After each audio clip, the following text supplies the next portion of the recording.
Hello, everybody, and welcome back to the channel and another video. Let's play the intro and get right into it.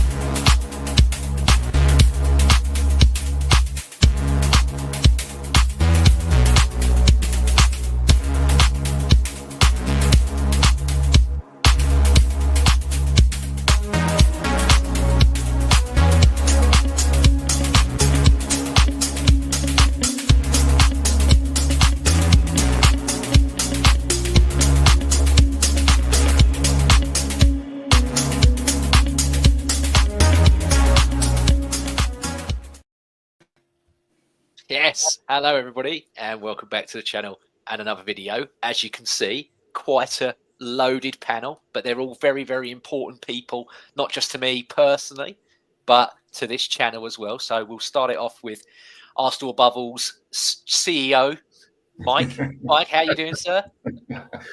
Oh, CEO, I don't know about that. Thanks, chairman of the board. Do you prefer that one?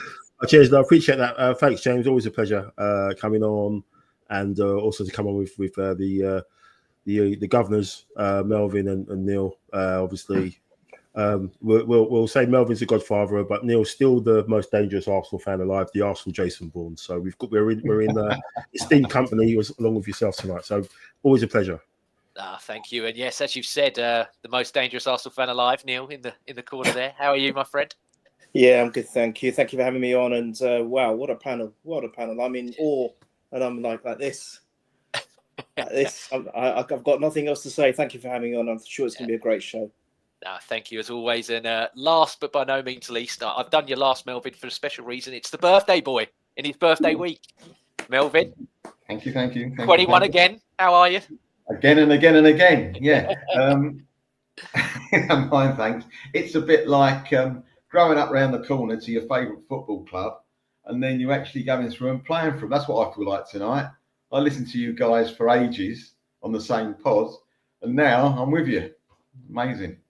Yeah, we wouldn't have it any other way. But yes, firstly, as well, just want to say a big thank you this week obviously goes out to Deluded Gooner. He had me on his stream last week, and he's helped boost up the channel with some subscribers. So if there's anybody that's watching or listening that's new, hello and welcome. And also to Sophie from the Highbury squad as well. I went on with her and that boosted it up. And then she come on here with me as well last week. That really, really helped out as well. So yes, very, very appreciative there. But obviously 2 games since I've last done a podcast. And I know that we wanted to, keep it out of the mind. But obviously Nottingham Forest, we're not going to have a massive discussion here, guys. So don't worry. But we went into that one and Calafiori come in for a suspended Lewis Skelly. Obviously, Jorginho come in for Partey. And Calafiori really is who I want to start with because, and I'll go to you first, Mike, and then work round. But he had the incident very early with Hudson-Odoi where, to me, watching it back, even before, just to refresh myself for tonight, I'm watching it back going, I don't know how Arsenal, considering how everything's gone for Arsenal this season, I don't know how we got away with that one because I've watched it back. I've watched it back again tonight, and I'm like, that's a penalty, I think. Yeah. I don't know what it is at the moment with our left backs being a bit rash at the moment and having to get dragged. Not seeing that 90 minutes. We've all said it. Defensively, he is suspect, isn't he? But everything going the other way, he seems to be, really unpredictable. And as Arteta said in the press conference today, the chaos he brings to it, and he likes that. So we was very, very fortunate to get out of there, without giving away a penalty. And to be fair, the game before obviously was West Ham, and that was rock bottom, wasn't it? And I think the performance was a lot better. It wasn't great, but it was a lot better. We probably deserved to win the game. But Calafiori, I think he's gonna. You forget that he's 22. You look at him and you think he's quite more experienced, but he's still kind of technically a kid in defensive terms. But very lucky, James. Really lucky to get away with that as we did, obviously midweek, which we talk about. Yeah, and just going to you, Melvyn, quickly as well, just on that Nottingham Forest performance and Calafiori. Like Mike said, you get the good and the bad with him in that the best chance, really, well, one of the best chances, I know there wasn't a lot of them, but arguably the best chance of the game is Calafiori making a great little burst on the left-hand side like he does, and then he completely spins Dominguez and fires this shot that strikes the post. And if it went in, you would say that's probably one of Arsenal's best goals of the season. I mean, he's got a little block of his own for goals of the season for Arsenal. And, like we're saying, this guy is a left back by trade, yet for whatever reason, defensively, we're all still putting question marks on his name. But in an offensive standpoint, you can see why Arteta loves him, because he is chaos, but he's very good as well. I'd rather chaos at the other end of the park with him. Why have chaos at the back? Just don't play him at left back. We've got a few, haven't we? I'll be honest with you. The one we could most rely on the most at the moment, I'm not saying he's our best left back, but we can rely on not to do something stupid, is Tierney, funnily enough. Yeah, every time I see him play, I know he plays cameo roles, you're thinking, if only. Arteta has been very patient with other players with injuries. And I can understand why he thought after another injury, Tierney, you've got to go. Let's see if he does the same with Tommy, because I think Tommy is perhaps even worse with injuries. His layoffs are even longer. And for Tierney, for me, if you're 1-0 up to hold on to something, you want Tierney there, looking over your shoulder. He's the one you want behind you, isn't he? That's a bit of a shame. But going forward, Calafiore is superb. He does cause havoc. He's strong. He can hit a ball. He can see a move. He can move with the ball, runs into space. He's got a fantastic football brain. He just can't tackle. That's the problem. So, I hope we don't play him at left back anymore, but I feel we might. It's a bit of a Shevchenko, like him. He's not a left back, and he gets found out. It's a very similar situation. Shevchenko is not as good as Calafiore, in my opinion, because he's gone down the rung a little bit, Shevchenko. Calafiore is a better player, all-round player, but they're similar in certain ways. Yeah, and Neil, obviously, again, just with this Forest game, because we can talk about it a bit more later with the PSV one, but you can see, like we said, why Arteta likes him so much. I mean, there's the other bit in the Nottingham Forest game where he plays Ethan Nwaneri through, and Nwaneri obviously doesn't get the shot away in time. But it's stuff like that, isn't it? Where we all can sit here and go, we're old school. I don't like this inverted left back stuff, but Arteta is obviously obsessed with it. That's what he wants, and we know Tierney can't do it. We got Zinchenko to do it. We know he can't do it. And now the best one at it for us really at the club is the kid with Lewis Skelly, but he obviously was suspended. So Calafiori had to come in, and what you lose maybe on a defensive aspect, you can see what he does going forward, but it's that balancing that risk and reward, isn't it? I was speaking to Melvyn on the phone a couple of weeks ago. Was it Melvyn? I can't recall. And I said, he should play up front. His finishing is that good. And I wasn't even joking. I said he reminds me of the old Patrick Vieira with the long strides, going through the pitch, eating up the earth, as Melvyn and I put it, very, very quickly. And I think he puts the love of fear into the opposition. Then he can do those quick turns. He can do those quick moves and shimmies, which completely bamboozles defenders. There was a brilliant display of it in their 1-2 almost, the fifth goal, I think it was, against PSV with Trossard. I think he should play out front, because I actually think now, looking at it, obviously it's always easier when you after the event, but I think Melvyn's right. I think Tierney is doing such a great job. I don't think he's put a foot wrong in all his cameos. He could definitely fill in there. Or now that we've got Ben White back, put White at the right, Tim on the left, and move Calafiore when needed, more forward, because I just think he's suited to that style of play.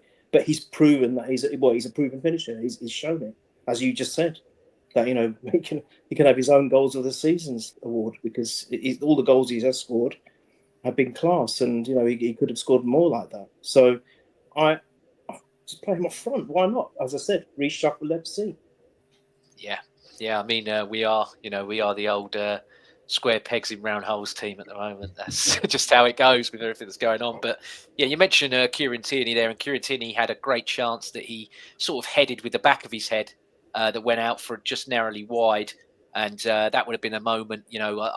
We all remember his goal, obviously, against West Brom in the snow and the iconic celebration. I don't know what he would have done if that goal went in against Forest, because even though he's deemed a surplus, and we all pretty much, it's one of the best kept secrets in football that he's going back to Celtic, isn't he, at the end of the season? They've already mentioned it. I think Rodgers has pretty much said, yeah, it's a deal that we do, it's done, but we're not getting into the summertime.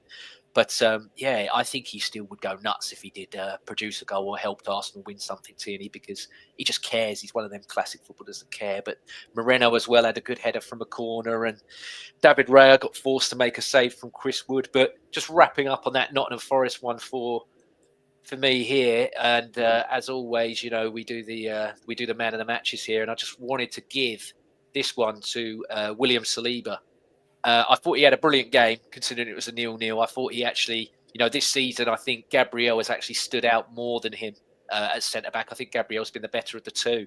But yeah, I thought this was one of Saliba's best games. Obviously, that's why I've given him the man of the match as well. But there's that moment, isn't there? And I'll go to you first, Mike, again, where obviously Chris Wood, he makes a mistake. Chris Wood goes through, and then he just completely tackles him after. And it's just like, don't worry. It's like, I know I've messed up, but don't worry, I'll recover it. I mean, it was a bit like it reminded me of that Chelsea away game, and obviously everyone was talking about Aubameyang, wasn't it? And there was that bit where it was like he gave Aubameyang a head start just to lure him in and think, oh, I've got you now. And then he's like, no, you haven't, bang. And he just tackled, didn't he? Just tackled him and played the ball out. He's got that in his locker, isn't he, Saliba, where it's just like, I'll give him a glint of hope, and then I'll just take it away just to make myself look better. Yeah, he flicked the switch again. I think we all were having our concerns, as his head been turned a little bit, and stuff. And obviously we go back to the West Ham performance from everyone. Really, it wasn't that great, but it looked like to me he was up against someone who has built up a reputation, obviously having a good season in Chris Wood, and he sort of rose to the challenge. He was like, oh, you're not getting any change out of me tonight. And to be fair, both of him and Gabriel were properly on it, like they were obviously midweek again. But yeah, it's timely because it looks like there's chats going on behind the scenes with a new contract for him, and we've got to see how that pans out. I'm sure he's going to get a good nice contract. So let's see. The new sporting director's got his work cut out. He's got a bulging in tray, hasn't he? And I think top of the list has got to be Saliba's an extension for him, because he, even though he's still, he may have been a little bit of an off season. Obviously, Gabriel's been probably the standout one between the two of them this year. But even though he hasn't been, as solid as he has been the last couple of seasons, he's still easily one of the best in the league and in Europe anyway. So we've got to make sure that we keep hold of him. And I think the next result we're going to talk about is going to be a really good push from everyone. It's going to bring a lot of confidence back for everybody going forward, I think. But especially him, because he needed that. Yeah, and Neil and Melvyn, do you agree, disagree with Saliba being the man of the match, obviously, for Forest, or have you got anyone else that you wanted to throw in there just quick before we move on to PSV? I couldn't give anyone man of the match. Games like that, I just don't see it. I'm sorry, I wasn't looking for it, so no, I can't agree or disagree. I just never came in my mindset. Very quickly about Saliba though. What surprised me when you say let someone have a start on them, why he gave that penalty away against Bournemouth. He had 50 yards to catch the guy up, and he could have caught him up running backwards in 30 yards. It was a very strange reaction for him to foul the guy there. He didn't have to. That shows you where he must have been going through a little bit of a confidence, low confidence situation. Because normally it doesn't matter if a guy's got a couple of yards on him, he's going to catch him up anyway. And he had 50 yards, remember? So anyway, but end of Notts Forest, great, good end. I'll put that one back in the drawer, please. Thank you. And Neil, I know you're nodding away, so I probably don't need you to reaffirm it. I don't even remember the. I was at the West Ham game. I don't remember it, and I don't remember the Nottingham Forest game apart from the Saliba recovery. That was just world class. There we go then. Yeah, so I don't feel a mug now making him man of the match. That's good. No, I appreciate it. Thank you. But yeah, the one we actually want to talk about. So PSV in the midweek. Team back to what's arguably now our strongest 11 with all the injuries and everything else. And PSV obviously have that chance really early. Raya leaves the goal gaping from the Perisic cross, and I think it was Sabari, I think his name was, who hit the bar. But luckily, we get away with that one. And then 2 minutes after, Arsenal make a great opener. And I'll go the other way around this time. I'll go to you first, Neil. Declan Rice, left-hand side. Nice little turn. Beautiful cross. And there's Jurriën Timber. Up, leaps like a salmon. Back of the net. There we go, 1-0. Was that the goal? There were so many, so I'm getting confused. But didn't that start off with some good work from Lewis Skelly, that move? Yes. Yeah. The first half, well, even into the second half. I mean, this game, we've talked about how we've been so right side dominant with Saka and Odegaard and Ben White, and then even Timber coming into it. This was just a left side game. I mean, they gave us so much room, but we absolutely slapped them on the left. I'll go slightly beyond that, James. I think it was an all-round game because I think we had work on the right, we had work on the left, and my favourite, through the middle. Why don't they listen? Run at defenders through the middle. Scare them. You can do it. And it showed. 7 goals. Anyway, the first goal, I mean, I think, I wasn't right in the sense of remembering that Lewis Skelly did some great work, and that just sums him up. Oh, what a player he is. I just want him to curb his little bit of rashness, get that out of his system, because we can't afford a player like that to be out for 3 games every 4 matches, whatever it is. We can't risk it. So number one, he needs to get that out of his system, and I'm sure he will. He's a level-headed guy, and he will. I think a lot of that was got to be credited to Rice for what he did. He made space for himself. I liked what I liked about that game is they were getting in behind defenders. They were causing them to panic and create mistakes. And that's all we need to do. But we were just rampant from the first goal. But I'm so glad Timber was it's just ironic that he's gone back to Holland and to score the first of 7. It just fits. It was poetic almost that he should be the one to do that. But that was a great climb. People might think that's an easy header. It wasn't. It was a really good climb. It was a very tight angle. So credit to Timber as well. So I was so pleased for him to get off. I think his second goal. Is that his second goal? Yeah. Yep, so correct, so we're scoring from like what Arteta wants, scoring from all over the pitch at the minute. So that's good stuff. Yeah, and Melvyn, what about yourself on that first goal? Obviously, like Neil said, Timber. We mentioned it, didn't we? One of the first pods we did this season about the Kai Havertz header and how it was it wasn't a kissed header. It was have some of that type of header, and that's what we've been crying out for. From a right back to see that, it's very, very nice indeed. He's an all-rounder, isn't he, though, in all fairness? Timber, he can play in midfield for us if he wanted to. I know he's played in the back four anywhere. He's such a good player, and he glides past people. He's got a very good football brain. He's terrific. I don't know whether he's wasted at right back for us. He's so good, because we've got other right backs, like you mentioned, Ben White, and I think he could do a lot better in midfield for us. I really do. Lovely header. I mean, he's not big. He's got power. He's a very powerful player, though. He got up and he made it his own, as they say. The forward, whoever was trying to mark him, had no chance because on the back of him just went whack. That's it. No, it's great. It's great. But it drives you mad, doesn't it? We're sitting there watching 7 goals go in, and you think a couple of days or whenever it was before we played Notts Forest, where if we hadn't stopped the game then and played on to this game, we wouldn't have scored. We've had games, I might be going off tangent, sorry, just in my head. We've had games this season, go back a few weeks, we played Man City and we looked like we're world beaters. And a couple of weeks later, we're playing West Ham and looking like we had the old manager at the helm, when the team had no confidence at all, couldn't put 2 passes together. And again, never looked like scoring. So it's like switch. How do we manage to switch on and switch off? It's like chalk and cheese. I can't understand it. Is it the opposition that know how to play us? I don't know. I remember the last time I think we played PSV at the Emirates. I think we were 4 up at half time, weren't we?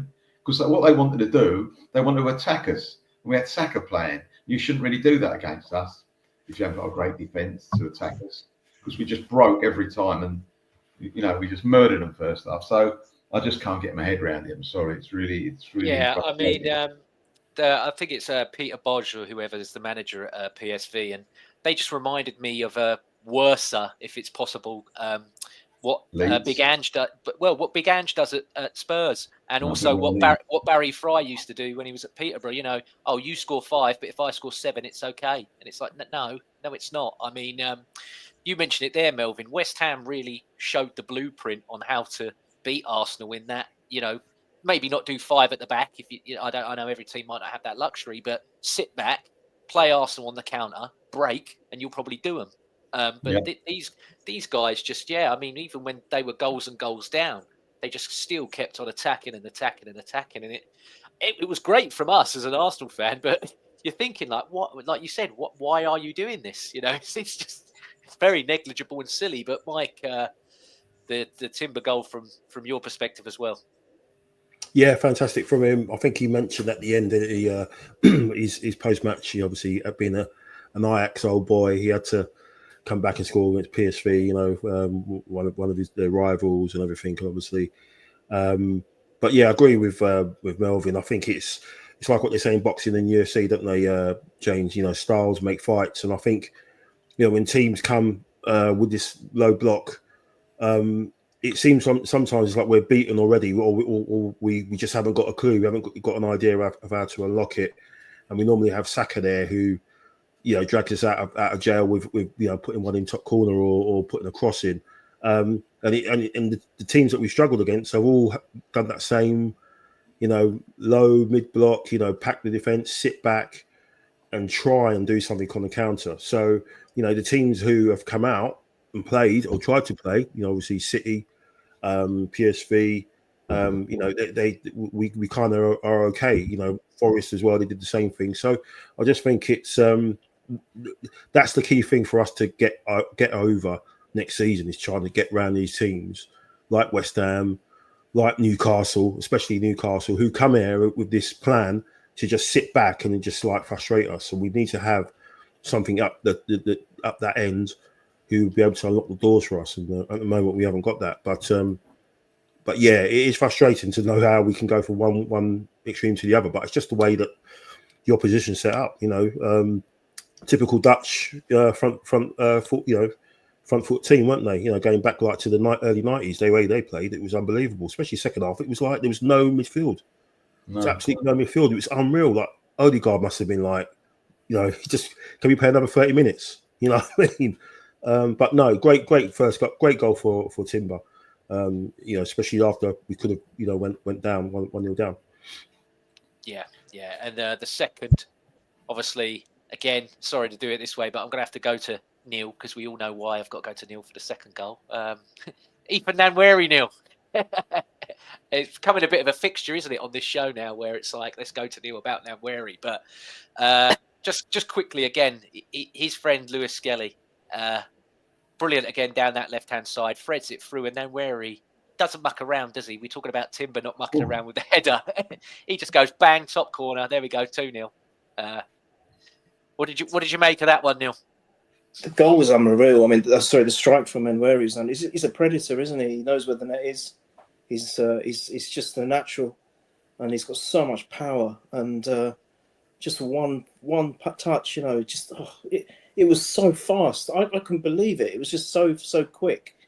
Even in slow motion, it looks faster. Can you imagine in real time? The goalkeeper would have no chance, even if he was like a millimeter away from it. It was just crazy. And it was quite a tight angle as well. Don't forget, it wasn't like an open goal. So credit to him. But Skelly does some great work as well. Again, you know, like the first goal, he was involved.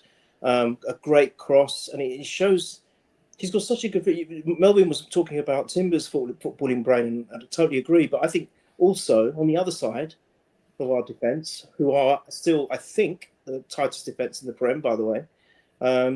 You know, we've got Skelly, who's so much younger, but he's just so mature with it.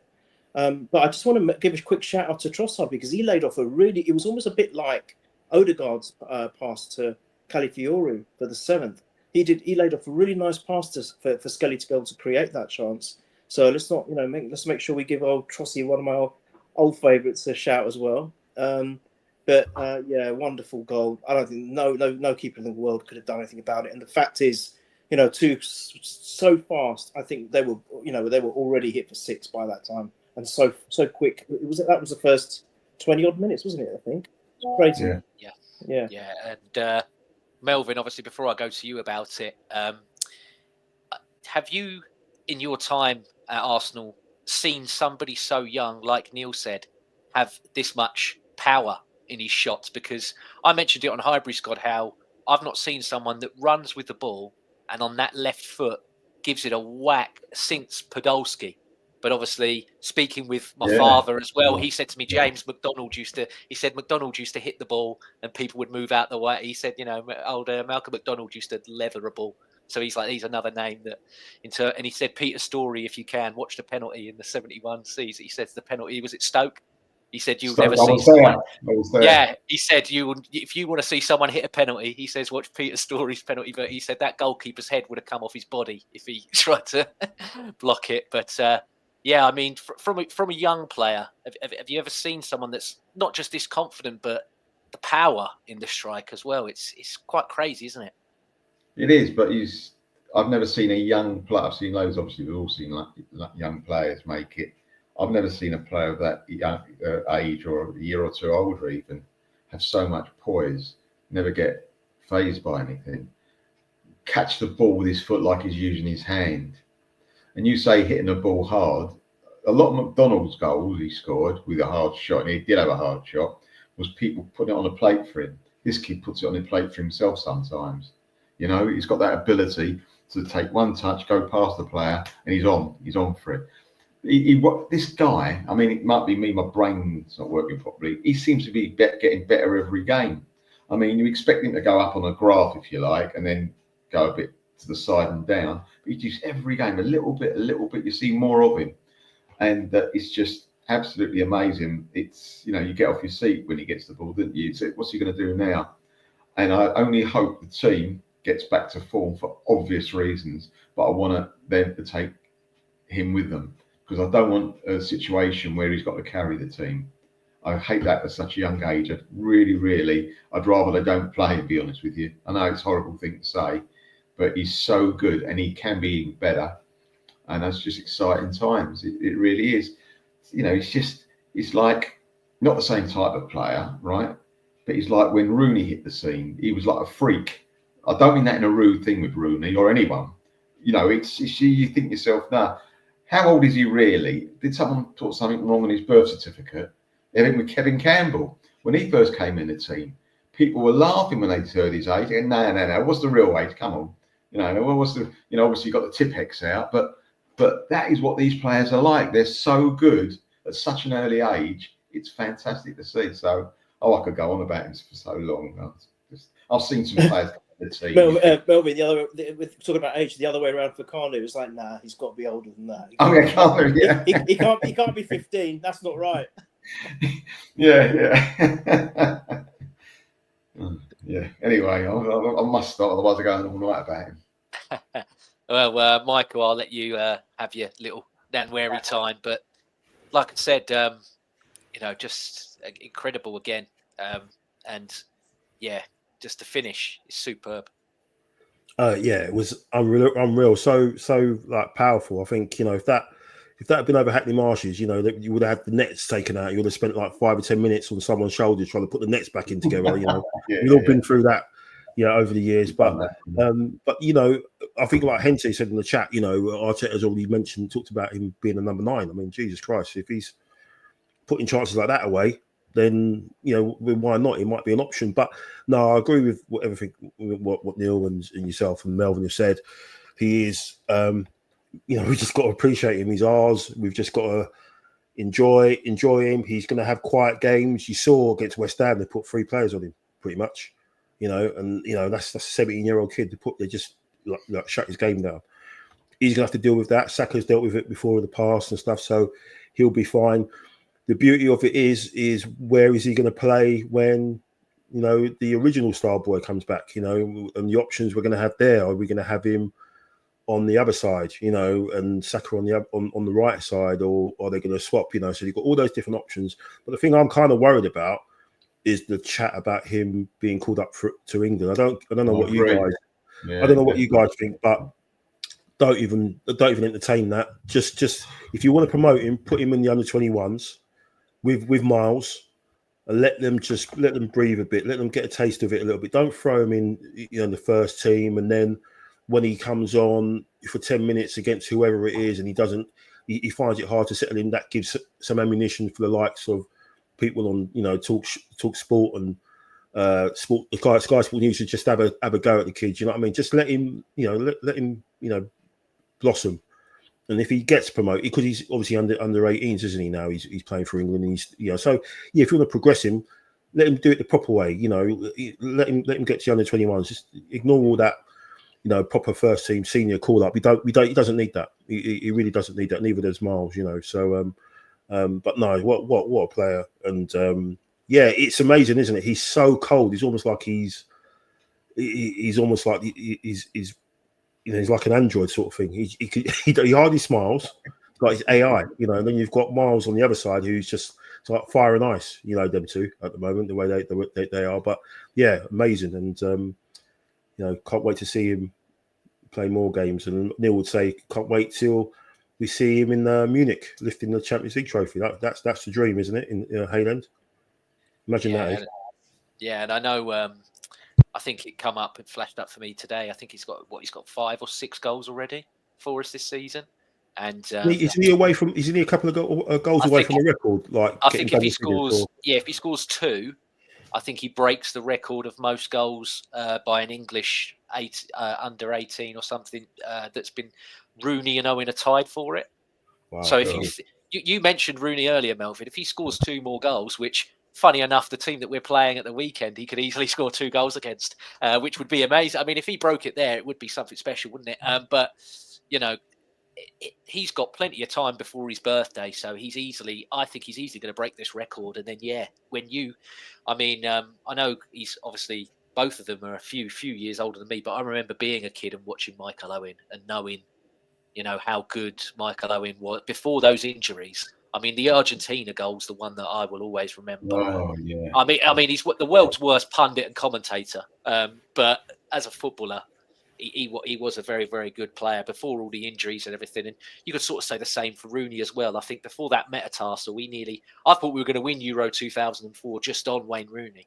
Because the way he was playing in that tournament before, did he get sent off? Or was it Ronaldo or whatever baited him and got him sent off or something? Weren't it? Ronaldo got him sent off.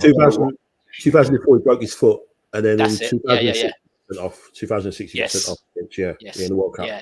He looked incredible before that injury in 2004. But yeah, going back obviously to the other younger player, and Neil mentioned it earlier, so I'll go to you first, Mike, and then obviously work right round that way. But Lewis Skelly got the booking, and then he obviously gets away with that second foul. And I think, if that's, he's PGMOL, he's number 1 worst enemy at the moment. So if that was in England, he's off, isn't he? And they're going again.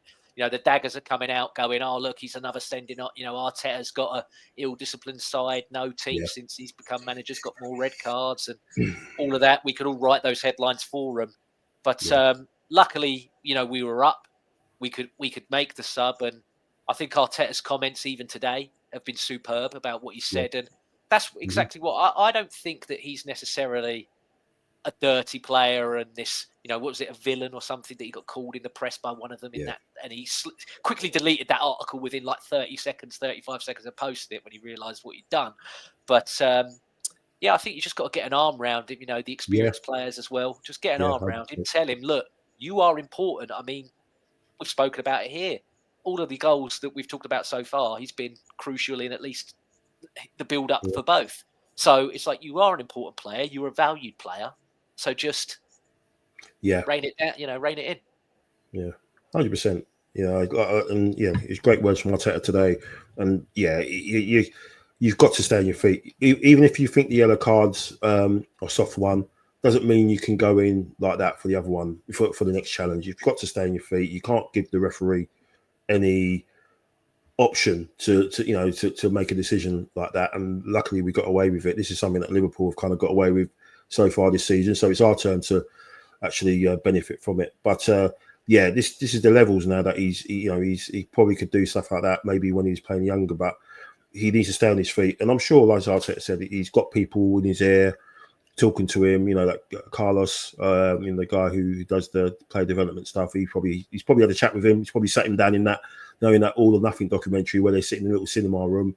He's probably gone through it with him and just to break it down and stuff and everything like that. So yeah, it's a learning curve. He's 18, so. But yeah, as you said, James, he's such a fantastic player and an asset to the team going forward. But yeah, so he'll be fine. Yeah, and Melvyn, what about yourself? Obviously, with Lewis Skelly, have you got major concerns there, or are you the same with us in that? I think it's just get an arm around him and let him know. Yeah, you've got to remember what he's doing at 18. He wasn't playing in the first team last year. Look what he's doing now, at the beginning of the season. Yeah, he's gone from zero to hero. And he's fantastic. I mean, all right, he's made a couple of rash challenges. They've not been that bad. I think my theory on why he didn't get sent off, because he wasn't playing in England, I agree. But secondly, I think the ref might have had a chance. Was it first and second half he got booked? He could have got booked. So first half, wasn't it? Yeah, it was very early. Yeah, he got subbed about 34 minutes. I reckon. I don't know whether. VAR might have had a word in his ear and go, look, we can't do anything about it, but that first one wasn't really the greatest booking in the world. I don't think the first one was that much of a booking. I think it was very, very, very soft. And I think Agreed, the back of his mind, if anyone said something, yeah, it was a booking, but it was a bit soft, to send him off on the other one, it would have been a little bit, hold on a minute, it's not perhaps fair. That was my theory. Yeah, we got away with it, but we were 2-0 up anyway. We had got the home leg to come. It wasn't like it would have been not the greatest thing that ever happened, but it wouldn't have been the worst, right? I'd have been more upset if one of our players got injured and someone got sent off when we're 2-0 up away from home in the first leg against that lot. So, but he is such a good player. He's sometimes when he's got the ball on the other side of the pitch, I'm sitting there and I think, oh my God, what's happening? And he suddenly comes away with the ball. How did he do that? I can't see it straight away. I've got to watch it either when I get home or if it shows again on the screen. I'm thinking, no, you shouldn't get that. That ball was never his. Or the other player had the ball. Why didn't he just run away with it? The reason he didn't, he got it off him. How did he do it? How did he get past in that little? He seems to go past people in 2 inches of space. He's got something about him where he believes he's got the confidence and he believes he can go past players in very small, tight situations. And he does it, which is fantastic. No, listen, no player is going to, I mean, apart from when Mary, of course, is going to go from zero to hero and stay there. At the moment when Yeri's done it, he'll have his days off. Of course he will. Every player does. But he's got to do it at the moment. It's just all you can have a go at him for is a couple of 1 or 2 rash decisions and also not standing on his feet. But let's face it, he's got so much going for him. You can't complain. No way. Yeah, and Neil, I know obviously you mentioned it briefly, but is there any more you wanted to say about it yourself, or are you I know you echo the sentiments of all of us here with him anyway, but yeah, is there anything else you wanted to add? Or I just call him the collector because he collects the ball very well, and he nicks it, but I call him the collector. I think there's a couple of films called The Collector, and they're pretty hard, hard folk. So that's my little nickname for him. But he's no concerns whatsoever. He's going to be an unbelievable asset to this team and this squad, and we need him to be a big, bright part of our future with the other Hale End lot. There's still a couple of more potentials coming through as well, which are going to be devastating. We're going to be one hell of a team to beat. Very, very difficult with these people on our side for sure. Yeah, and the third goal, it's shocking defending from PSV. Malacia, you could see why Man United got rid of it. I mean, they're not great defensively anyway, but you could see why he's been left out of Man United because he was absolutely dreadful here. And Moreno finishes it off. And Michael, I'll go to you because the statistics are there. We can Google yourself online and see it as your striking prowess back in the day. This man, 3 goals and 1 assist in 4 games. He's not ideal, but he's ideal for now, isn't he? Yeah, you can't complain. Was that 3 goals in 3 games? Is it or something like that? Or 4 games? and as you said, he had a good chance against Forest as well. That head out from the set piece, and keeper did well to save that. So, but that goal was funny. Just seeing the defending and the guy that actually fell back like a flamingo, and it's funny. His name was Flamingo as well. So, so I thought that was quite ironic, and just baffling the defending. But great finish, great, nice touch finish from Marino, and seems like I don't know. I think I mentioned it in the chat that going forward, it just seemed like we've got more bodies in the box each time we went forward, especially the second half.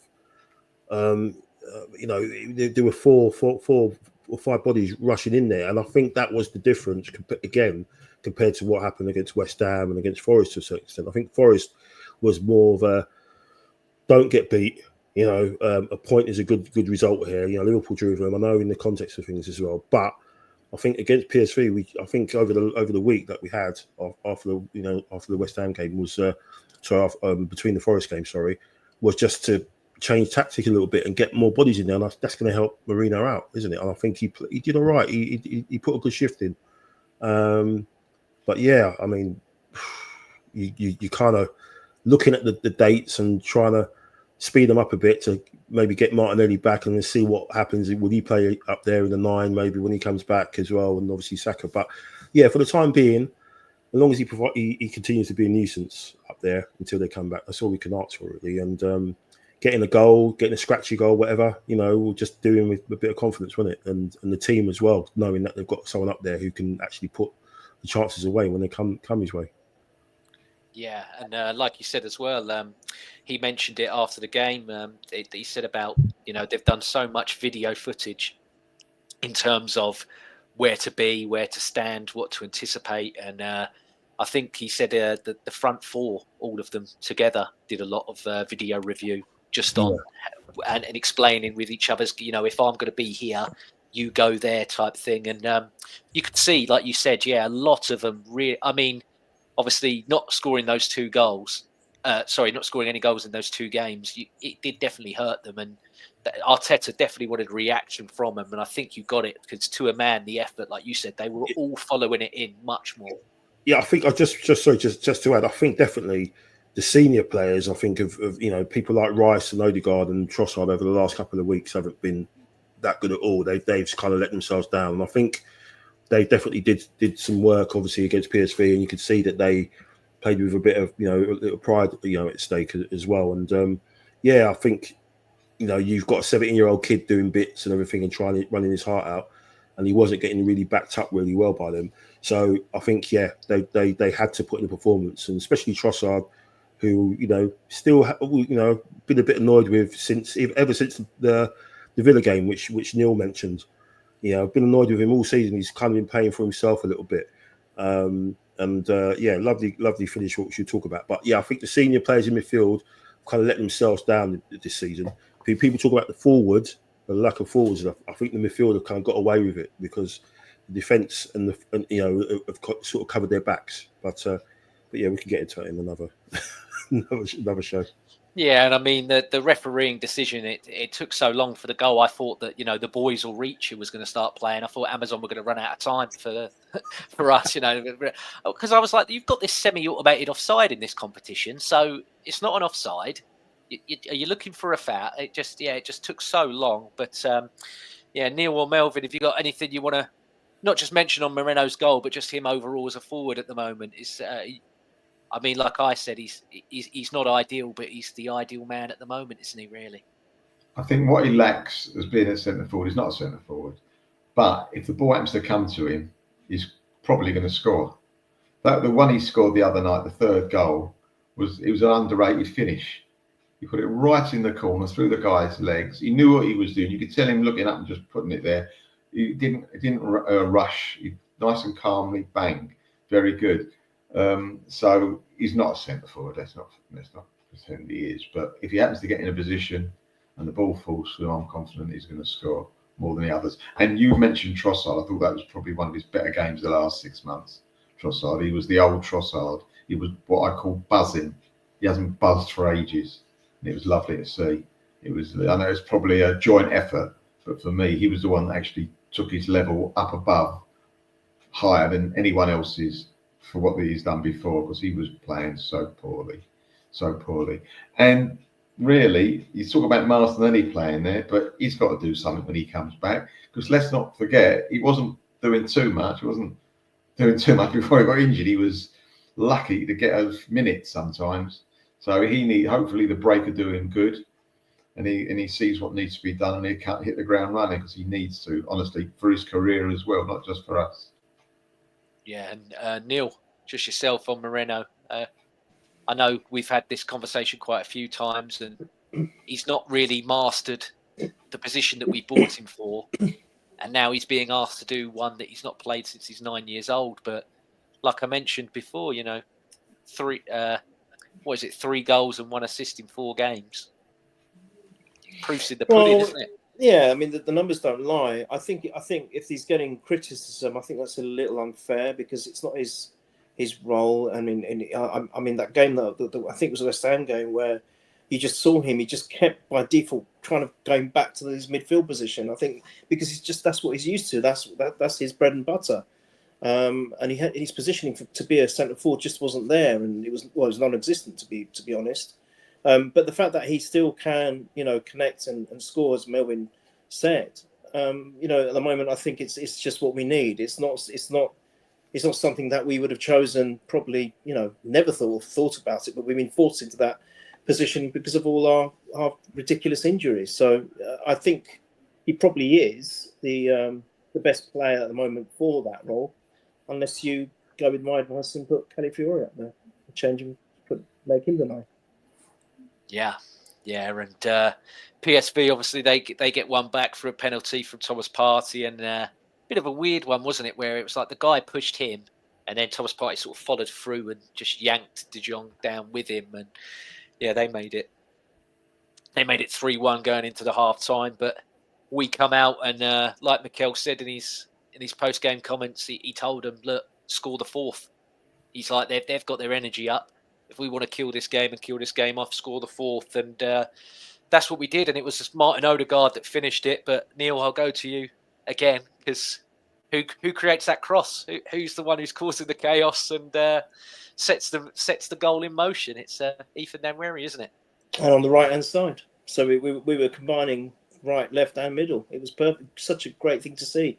I mean, he's just so quick and powerful as well, isn't he? He's got everything, that kid. I mean, Melvyn was one who said, no, 0 to hero is absolutely right. Those 2 kids are starters for me. They are starters. That's ridiculous. They were going to be like cameo players this season, just to get them, ready for the maybe for next season. But they are starters, and they're taking it so well. Their mindset is unbelievable, and I'm going to say it here. I've said it to you guys in the chat. I think he's better than Saka, and that's a really big, bold statement. But I truly believe he's better than Saka. He's got everything in his armory. I think he does everything that Saka does, but slightly better. And I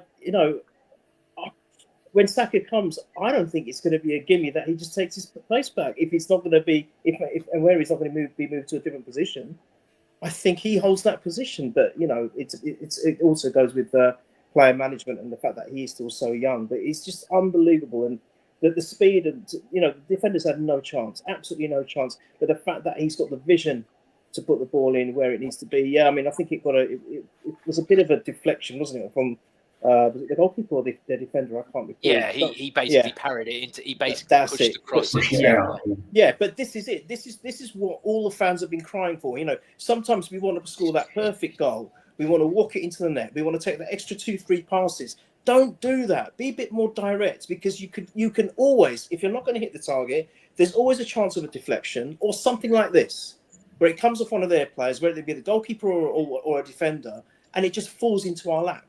That's what we've got to do. We've got to be a bit more direct. And I think that's what we showed the other night, where we were able to score so many goals. And, and the other thing is I'm so pleased for Odegaard, because he normally tries to, like Marino's shot, very guided and accurate, snooker-like. But this one, he just belted, didn't he? And he needed to do that. And Odegaard is capable of doing that, and he needs to do more of that. He needs to start for the last, 10 games is it we've got in the Prem. he's got to be just smashing the ball in and trying shots because he can do it. We know he can. So pleased for Odegaard to get on the score sheet as well. So yeah, great goal, and that was it. I mean, that destroyed them. That was the goal that destroyed them. Yeah, and I did like Declan Rice as well. I know that the meme got posted up, didn't it? But he's pointing at the goal. He's like, "Don't pass sideways to me, goal." He's like, "Score the goal, Martin."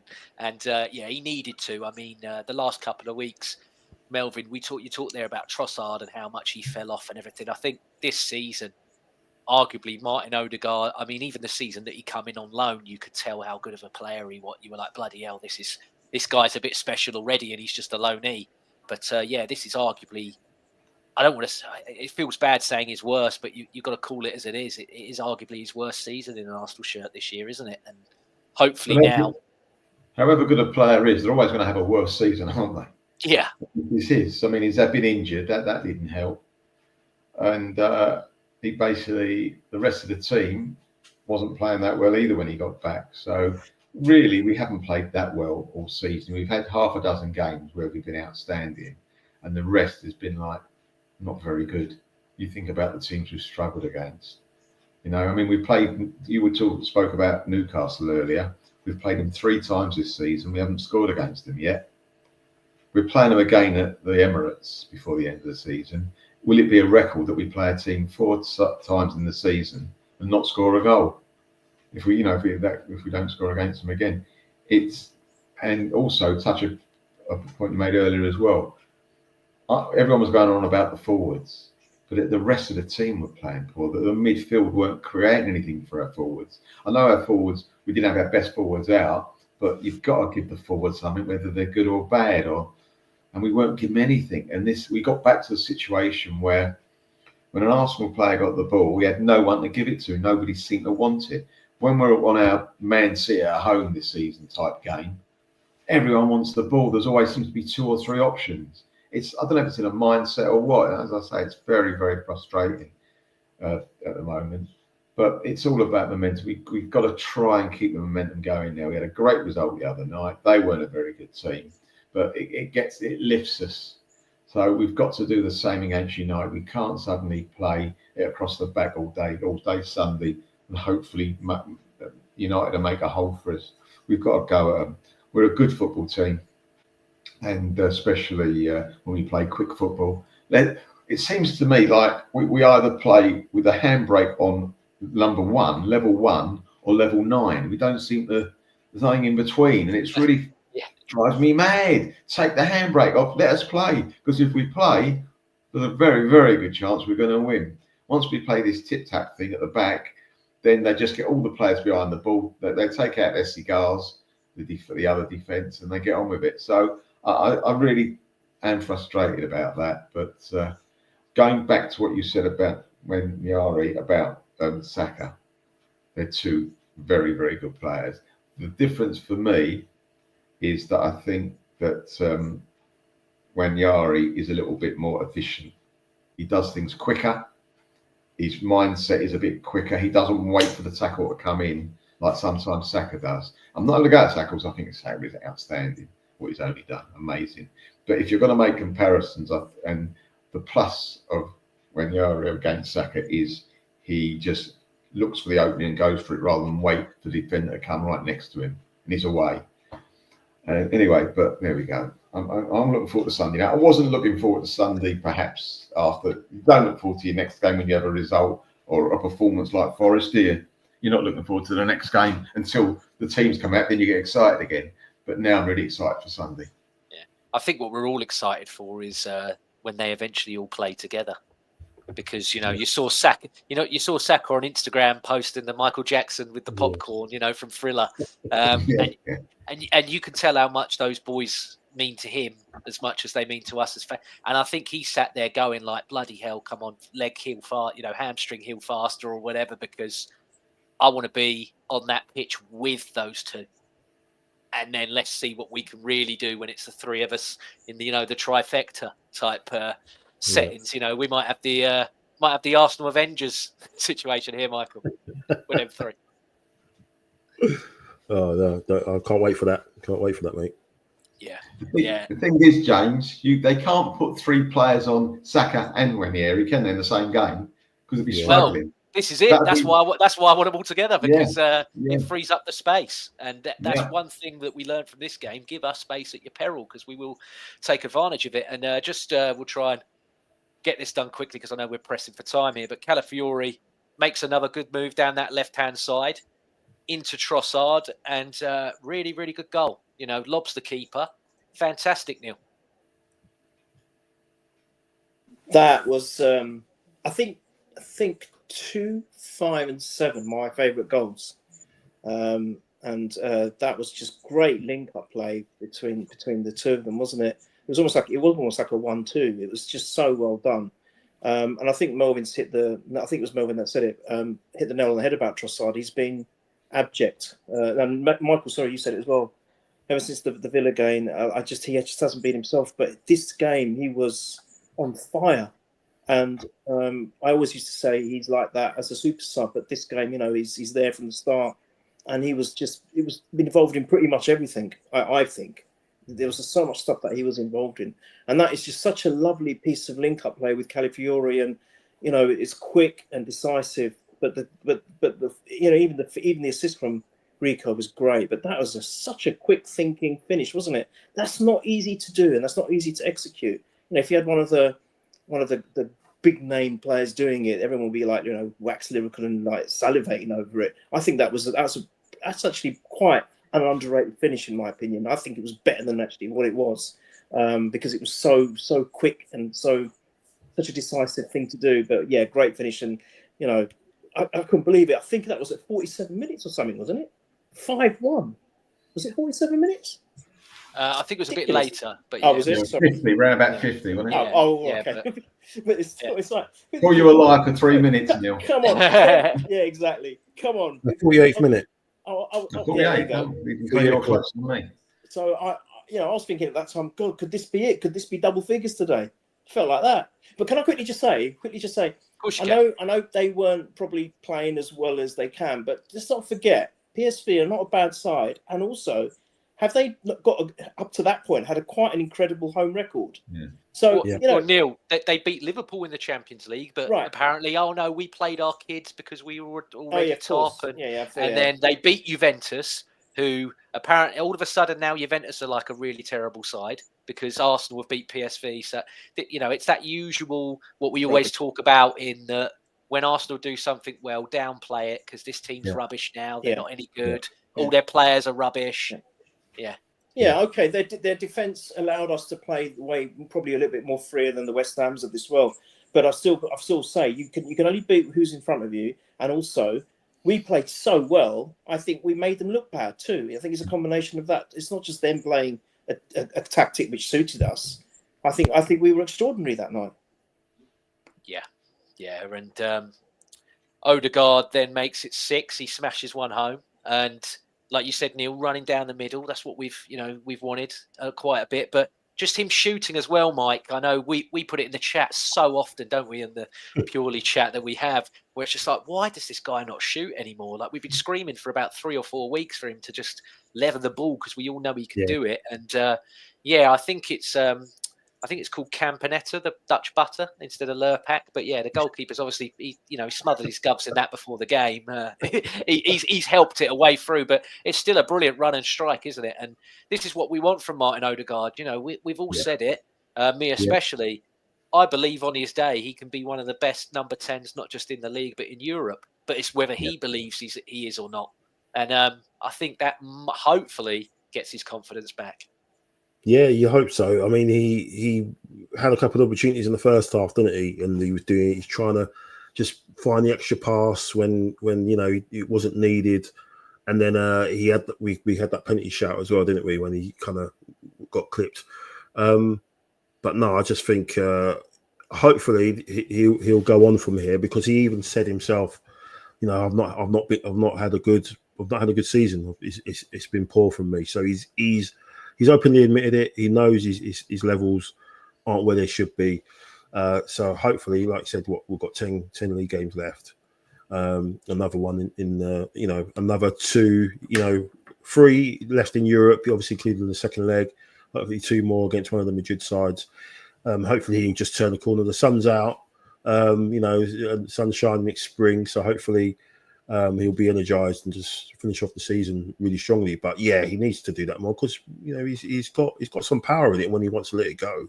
So I don't know why he's so reluctant to do it. But no, it was good for him, and like we said before, the senior guys to stand up. Rice and Trossard, and put performances in because we needed that. We needed that from them. Yeah, definitely. And the last goal, Melvyn, Calafiori. I mean, Neil brought it up. He's just had to quickly go off screen, I think, to grab a charger because he's I think he's running out of battery. But I think that's what you said to me anyway. But yeah, Calafiori. I mean, it's a lovely. I mean, that pass by Odegaard is amazing. But at the same time, this is a left back, or centre back by trade, and it's not an easy finish. But he makes them look easy, doesn't he? He knew exactly what he was doing. He was running with the ball one way and then kicking it the other. And he's weaker foot as well, right foot. Yeah. Well, he's got a nice touch on his right foot as well, and he didn't have to smash it. He just had to caress it into that corner, which he did. He knew exactly what he was doing. He's a natural footballer. He's a natural, whatever he does. I wouldn't like to be playing against him, especially if I was a defender. He's terrific. Very good goal to watch. I mean, that is the perfect icing on the cake. I don't think you score a goal like that, or Calafiori would be in that position in the first 10 minutes of the game when it's 0-0. I think it was party time by then, wasn't it? And I think he had the freedom to do what he liked. He was up the other end of the field for the last 20 minutes. Wasn't that's where he was playing. Really, he was getting forward so many times, even as a left back, and he was enjoying himself. And that little touch in the far corner, just beautiful. And the goal, could just look at it. What's he going to do? He's not going to get there. No way. He's on the weight's on his wrong foot, and Calafiori knows it's on the goalie's on the weight's on the wrong foot. He's never going to get anything like that again. So no, brilliant. Yeah, absolutely. And Neil, just now that you're quickly back, obviously the Calafiori goal we're talking about now. Like we said, the Odegaard pass is just magnificent anyway, but a weaker foot. And to finish like that, when again, like we said, defender by trade, but like Melvyn said, he knows what he's doing. He's a good footballer. That doesn't discriminate. If you're good at football, then regardless if it's your right foot, your left foot, your head, your bum, we've seen it with Saliba. He can score goals with his bum. He's that good. So, A left wing scoring on the right, left back scoring on the right wing. I mean, our defenders have more goals than our forwards this season, so maybe we're having a topsy turvy year. Just how it goes. So none of them are on double figures apart from Saka. So maybe one of our defenders will get to double figures. But it's unreal. What a goal! But the pass was exquisite, wasn't it? Hopefully that has really given Odegaard some massive, much needed confidence. Because I think you guys are right. I think he just doesn't believe in himself. Sometimes that's the way it looks. So. If that has kind of enthused him to get his mojo back, what a pass that was in the outside of his foot, wasn't it? It was so well done. But Caleb, that finish, that's a dream finish as well. That's what I said. 2, 5, and 7 are my favourite goals of the game. And wow, I don't know what else to say. I think he's got an instinct. Again, very much like Nweri, he knows where the net is. He just does it. One touch, he knows what he's doing. Very, very clever.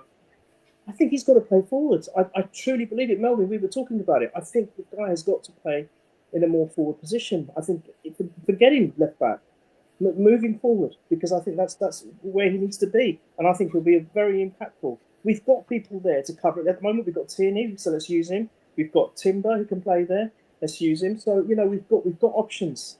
And maybe not Zinchenko, but yeah. And can I just say, I think, didn't both Zinchenko and Tierney come on?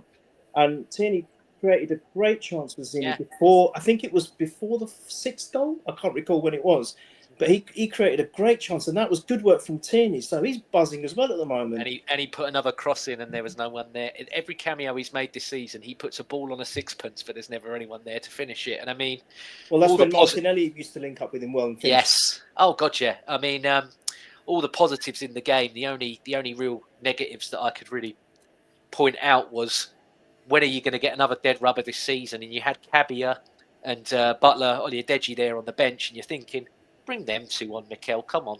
But he's still, go on, Melvyn. How can he not bring those two on and bring Sterling on? I know. Yeah. Sterling was playing against the team 5-1 down, I think it was. They were finished. He was playing against a ragged defence that had been run ragged. Sorry, defence had no confidence. They wanted the referee to blow the whistle.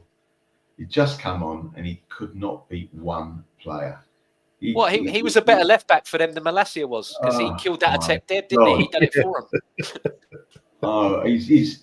If the kids we've got a 22-year-old been on the bench the last few weeks or forward. If this kid at 22 can't get on the pitch, he ought to take up cricket. Honestly, if he can't get on the pitch in ahead of Sterling, because Sterling for me is either nil or minus figure because he helps the other team out, like you say. He's got to be better than Sterling. And to reiterate, if he's not better than Sterling, he'll hang up his boots. The kid, I'm sorry, at 22. Yeah, it's crazy. Yeah, I mean, I got in a discussion in the comments of the Highbury squad with someone about, he was saying to me that, this guy's had 2 loans in League 2 and another one in the National League, and he didn't score a goal at either. And he said Arteta sees him every day in training. So he's got him there in an emergency case scenario. But I'm like, well, why? I'm like, is there not another? I mean, is it Keon Edwards is the other striker in the academy that's actually scoring and getting assists and stuff? I'm like, move him up and keep him there. But obviously, I think that, the Youth Cup run's finished now, isn't it? So, but I think they wanted to do well in that. But anyway, we're getting into semantics there. But yeah, man of the match for this game. I had Declan Rice up until this man come along and obviously got 2 goals and assists, and I've got to give it to Martin Odegaard. I thought he was superb, but I'm here for it, lads. If you've got any other argument against Martin Odegaard and somebody else, I'm here for it. So far away. Pretty much all of them, but I'm actually going to go slightly left field. I'm going to say Trossard, because I think he really showed up. Yes, he showed us what he was all about before the drop, and I think he's really improved. I'm not necessarily saying he was the man of the match, but I'm interested in terms of how he's improved in that one game. And that's the Trossard we want to see, because he can be so impactful and make a massive difference for us. So I will give him a shout. And you might be a bit surprised that I say Ethan there, didn't you? And, see.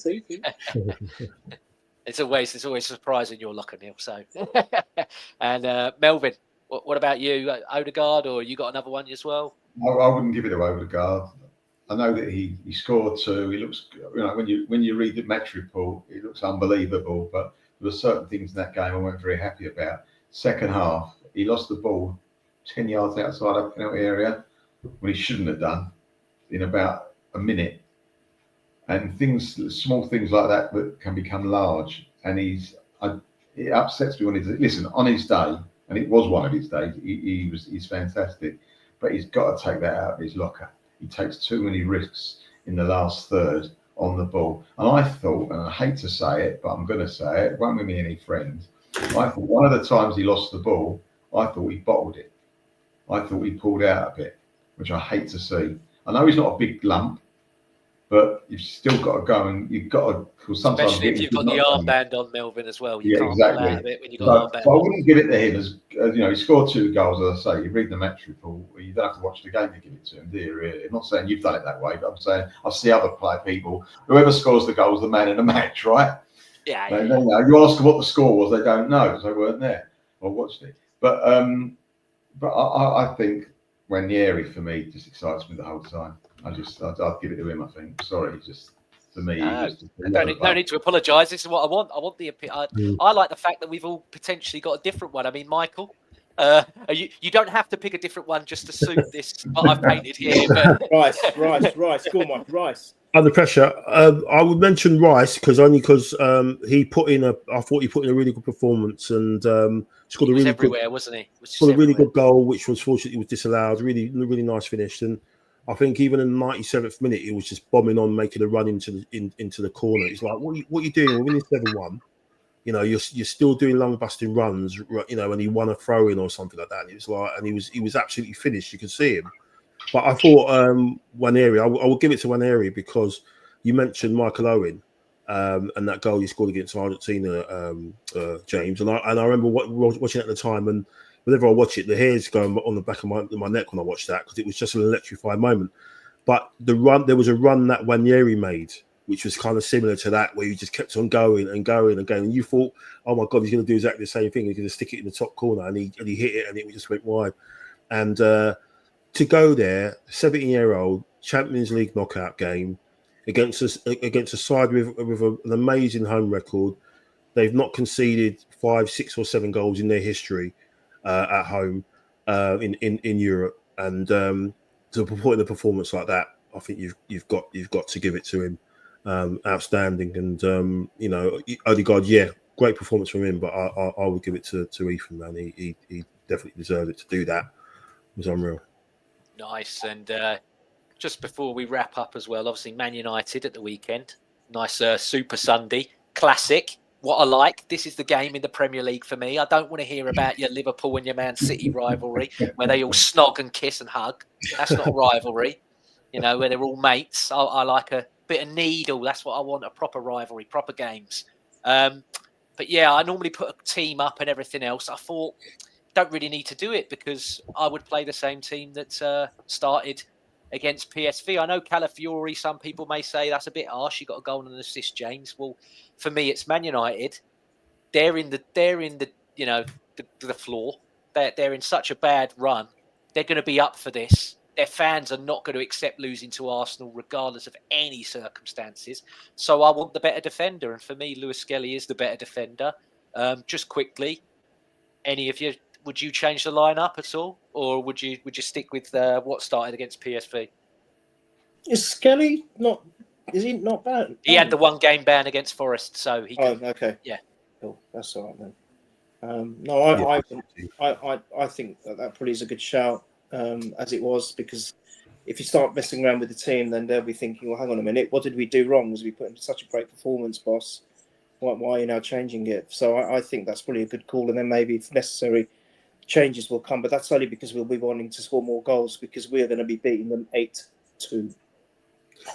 Okay, well, that's Neil's prediction. Melvyn, prediction for the game? Man United away, such a tough one, isn't it? They could be bottom of the division, and we could be top, and they get someone called Rashford to come in their team who no one's ever heard of before and do us. So, I mean, how many times have we seen a friend of mine's already put £5 on a Cheeto scoring at any time. He reckons it's a given. He said that kid will score against Arsenal 100%. Yeah, true. No, I go for a 2-0 win. And if I was going to make a change from the other night, I'd probably give Partey a rest and to bring on, if we're like winning 2-0, second half, bring him on just to get more control of the game. Because I think with Calafiore in the midfield, just going at them, I don't know if he'd be able to handle us. I really don't. Mike, prediction and anything? Yeah, like Melvyn said, I think United, no matter how well we're playing and how bad they are, they just bring it, don't they? And and I think whenever we beat them, it's just been 1-0, isn't it? It's weird. Whenever we win there, it's always 1-0.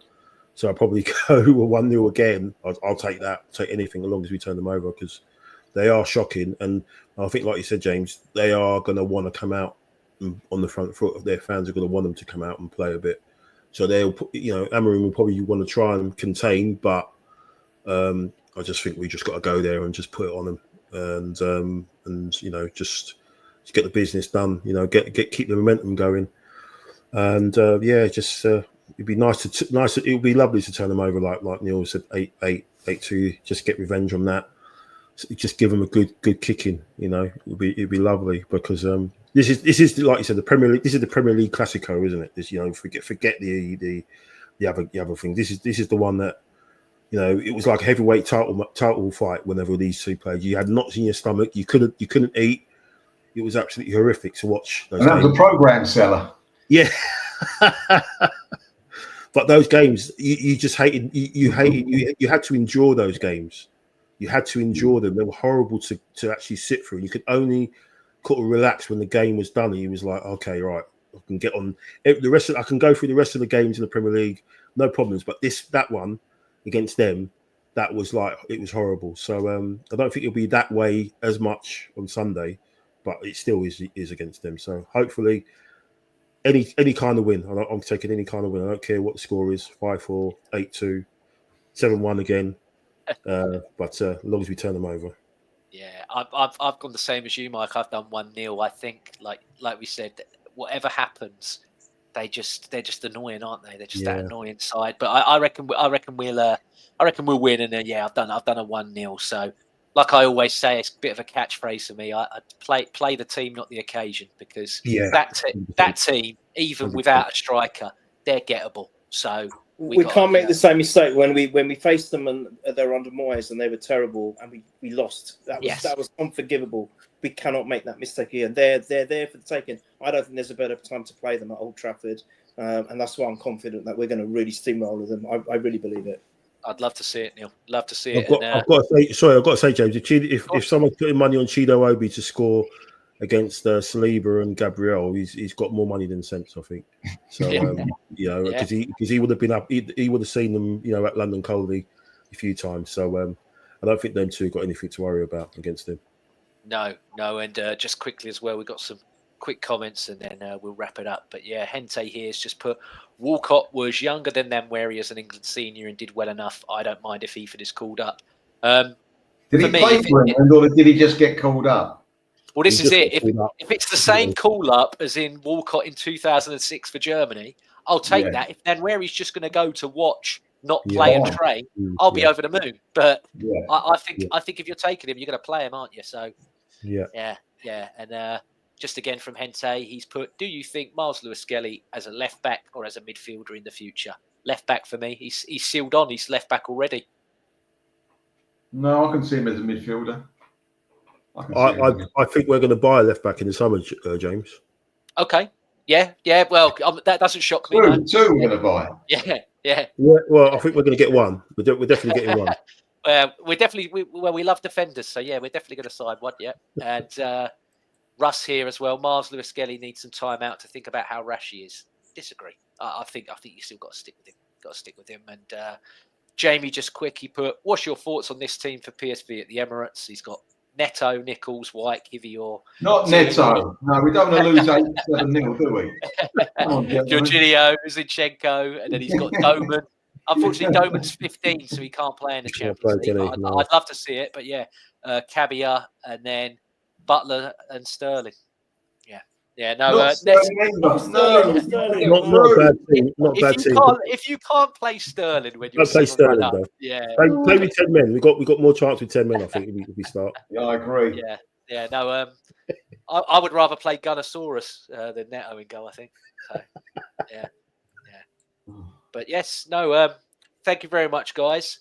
Michael, where can everybody find you? Obviously, as always, it's in the description and the bio, the channel. But if you want to just shout yourself out, mate. Yeah, Arsenal above all. Yeah, I'm on there. I've got you great guys on there. Need to get Melvyn back on. Great to see you again, Melvyn. Get him back on, and obviously Neil and yourself, James. So thanks for the plug, and hope to see you on there soon. Anytime. And Neil, where can everybody find you when you're not being so dangerous and so risk-taking? You can't find me apart from when I'm here and on Michael's and Jack's and Richard's. Mr. Elusive. That's the way I like it. Yeah. And Melvyn, I'm sorry for taking so much of your Friday birthday week time. But where can everybody find you to wish you happy birthday again? Because you deserve it. So. Well, the older you get, the more birthday wishes you deserve, I suppose. No, you don't get money. You don't get money in the cards the older as you get. I've learned that. I've only that stopped after my 21st. I'm like, this is. Yeah, I know that. I used to open and just go like that when you open the card. Don't see who it's from. I'd be really disappointed there was no money. Like, what's that? Yeah, I don't care what they've written. I don't care what the front of the cover looks like either. Just as what's inside. That's why I never got a job at the Royal Mail. That'd be the first thing I open if I worked for them. But I shake it. Yeah, there we go. Pocket that for yourself. You can see me on your channel, James, like that, and also Michael when I'm lucky enough also to come on your channel. That's the main two I'm on anyway. So that's where. Brilliant. Well, yes, thanks everybody for tuning in. The chat got a bit packed there. We've got Albrecht, we've got Rich in there. Nice to see you, Rich. Hope all's well. Jamie, Gary, Russ, and the Hente. Thank you very much. But yes, take care, everybody. Enjoy the game at the weekend, and we will be back afterwards hopefully talking with Neil about an 8-2. Then where he's scoring all 8 goals and breaking that record. Take care, everybody. Have a good one.